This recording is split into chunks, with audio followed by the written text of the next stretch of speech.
Yo everybody, it's Yo Ride. So let's get to it. Bring the pain! What's up everybody, it's Heat Override and I'm ready to bring the pain for you and Dr. Roto this week. Ooh yeah! If you haven't been over to the site, get over to Dr. Roto right now. Use code word DOC and get yourself up to date with all of the baseball rankings of all time, literally top 90s, top 2000 players, both NFL, MLB. We got basketball stuff going on there. College guys doing their thing at the one and done. Yeah. And of course, I'm doing my stuff for another Heat-tastic review. Ooh, yeah. Man. So I'm a month in to the UFC journey. So if you haven't seen all the content that I've been doing a lot of WWE and UFC content. I am going to continue the UFC content because I just love it, right? And I know that I'm not going to always be right. Who is always right? However, we've come pretty close to being all right plenty of times, and I've hit some really nice parlays. So if you haven't seen any of that, you need to get to Dr. Roto. I say this all the time.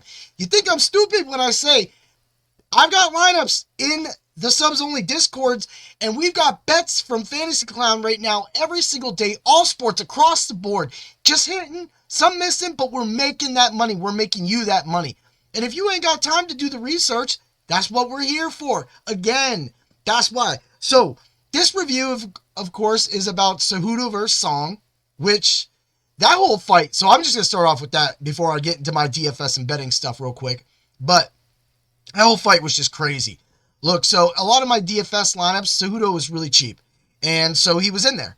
And that stoppage also hurt. I had one lineup that was poised to do well because I assumed that they were going to go the distance. Of course, we didn't see that happening, what happened with the eye. But at the same time, 24, 25, I think it was like 26 points on DK, and then Song didn't get much more. So that right there is just a killer of a match. But that's why sometimes I've been noticing that it's fun to avoid the main card, because the main card has wonky shit like that happening, right? But at the same time, the rest of the card just had knockouts the whole time. So when I did my write-up last week, and my bold picks, which was only on drroto.com, so again, get there. And I talked about it on my podcast on Saturday, the Fight Club of Pain, that, I released 3 picks kind of off of what my bold picks were, because again, the bold picks was behind the paywall. Hey, you want to make money, you got to do what you got to do. So, and we're here. My football season last year definitely shows why you should be at Dr. Roto. Like, we had Trevor smashing. We had Lou smashing. Danger smashing. So, that's when you need to play. I say this all the time, so I ain't saying it no more. You just don't like money. Or if you like money, you got to get to Dr. Roto. We have the right cure for any of your fantasy needs. Yeah! All right. Woo! Man, undercard. Knockouts galore. A lot of knockouts that a lot of people didn't see happening. Now, Ricky Simone being one of them. So I definitely thought that Simone was going to go the distance. So I had him in 2-3 lineups out of I only played 7 lineups. So, well, not 7 lineups. I'll say I played 3 lineups, and the one lineup I played in 7 contests. So when I'm talking about it, somebody like Ricky Simon was like a slate slayer. And I decided to, when I went live for the Fight Club of Pain, I decided to highlight a little bit of what I was talking about. And unfortunately, it worked out, but it didn't work out fully the way it did. So I'll explain that. And just to let you guys know, I've only been doing this, but football just stopped. And being a point fighter myself and getting in fights and understanding the fight language and tape, because I watch a lot of tape, that's what I do for football. I look at all the numbers and everything, and for the numbers, man, I will tell you, the numbers really do help with the UFC, as a lot of us know that are entrenched in it.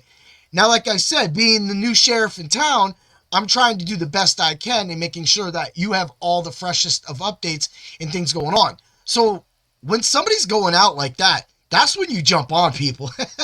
So that's what it led to. So you had a lot of knockouts happening early, Then you had one of my big guys, Ebos Aslan, going down. Literally. That hurt because I had Aslan everywhere on DFS. Like, he was practically in all my lineups. Even the one lineup, I'll get to that in a second, but I just can't even get it. So, let's talk about what I got wrong. I got Aslan wrong. I did Mansur in the first round. Now, I did play Mansur knockout, and of course, Abdul Malik. I played knockout. I played match ends in a knockout. I played first round knockout. I played second round knockout. And all of these bets were well documented in the subs only Discord. Now, I didn't put all of them in there. If you want the sauce, you got to get there. Again, if you want me to serve you, you got to sit at the table. Yeah, I'll be the head. Woo! Bring the pain! Oh, you forgot to do that. So, and I should have played more Ricky Simon or Simone, right? Because I took him out of 2 of those lineups. 2! I took him out and decided to get cute. Now, Cutelaba, I had him in one lineup and I took him out of another lineup too. So there was a couple moves I made.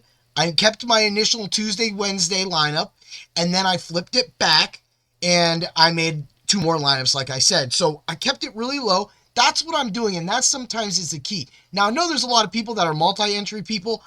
That's because you got the time, you're doing whatever you're doing. That's cool for me. I just don't have the time for that. I have the time to do the research and put out a good product. So that's what I'm doing. And for me, I got those wrong. But I still got them right. Abdul Malik, I got him right. Just because I missed the first round knockout because it was plus, and I mentioned it on my bold picks, and I mentioned it on my Fight Club of Plane podcast on Saturday, I still win. Because I lose one bet doesn't mean I didn't win the other bets. So that's kind of just the thing that kind of happens. And what I did get right, though, I got my boy Juicebox Walker right. Julius Walker. I had all of my UFC people just like, what are you talking about? Because I call him Juicebox. And that's what I call him. So I said he goes the rounds. 2.5. His over was in positive. They thought he was going to get knocked out by Menafield. And the first round was kind of crazy. But he stood in there. He manned up against a seasoned vet, bro. Like, he did good. And I got no problem with that. I got no problem watching his career. He does need some polish. He was a little that, his takedowns could be faster, but he's a 6'4" dude trying to scoot out a 6-foot dude. It just looks weird. But he did it.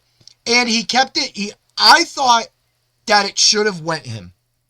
Now, if he would have got the points, he had a plus 750 on that. And that's what I said. I said he gets the points. But I also said he goes the distance, which a lot of people didn't think he would. And he did. So that's one hit that I had that I didn't hear a lot of other people giving anybody. So that's what I'm saying is that I'm digging deep. And I will say this. Yeah, someone probably could kick my butt. But for right now, like I said, I'm hot. So why not ride the hot streak and keep going? Because sheriffs just don't go away. We stay around until the day we retire. Yeah! Woo! All right. I got Rob Font right. Now, everybody knows, and I said it in my bold picks, and I said it on the Fight Club of Pain, that Rob Font goes the distance. I had Rob Font winning, too, because I just felt that he would be a little more involved in the punching game than Matsu was. So, that being said, that's what made everything so much better. Of course, Matsumoto, right? I just call him Matsu. Like, you're going to get, that's why I call him Juicebox. I got names for people, right? So, I got both those right. And Walker was actually a little lower owned, exactly what I said. And he was definitely, him and Simone are what led to a really great. But let's get to the DK.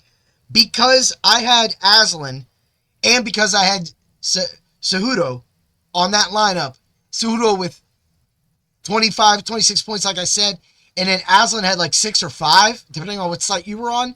That just wasn't enough. 375 on DraftKings kind of led to it. Didn't really get near the double ups. It was a bad lineup. It happens, and that's the thing I like about this is that when it comes to a fight game, anything can happen.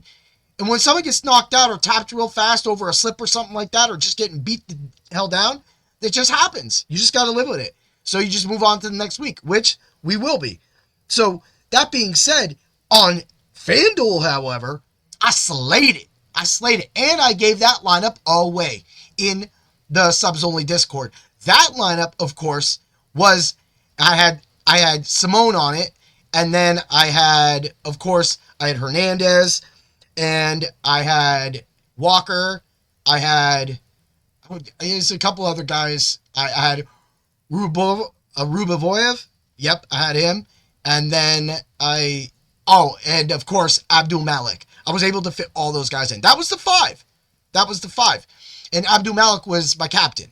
So, he had that fight. He literally could have knocked dude out in the first round, but he caught that nasty backhand, and after that, it kind of rocked him, and then it got the fight to slow down. Of course, he came out second round and ended it the way he should have. But that being said, however, that led to 536 points on FanDuel, which took 17th, took 75th, took 708. I did in the $8 lineup tournament, whatever that was, 4,500 people. I placed 695, so practically a double up, which wasn't bad. So I was trying to play the $33 lineup with that lineup because I knew that lineup was fire. So yeah, that was great. So looking forward to this Saturday, we have UFC Cape versus Almabayev, and hopefully I said that right because these guys got some crazy names. So that's another juicy undercard. I already have 2 people already picked out. So when I'm saying that, I got 2 guys. Now I could sway off of this one fight that I have going, and I want to sway down. So I'm looking at Brundage. I want to sway a little bit, right? But right now I kind of like Brundage. I know that's kind of but when I do all of my numbers, I will talk to you on Saturday about what I found, and definitely you will get that in the article in the bold picks. But at any point, if you are part of Dr. Roto, you can ask me questions. The Fight Club of Pain and myself talk all week long. So we're just trying to get you the best content, the best things.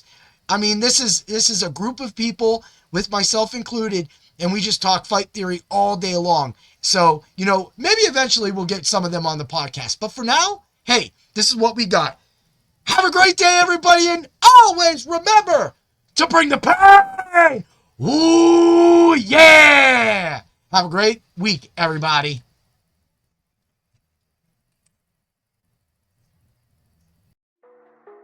Thanks for stopping by the office. Get your fantasy prescription by subscribing to the channel and checking out drroto.com. And until the next visit, be well and take care.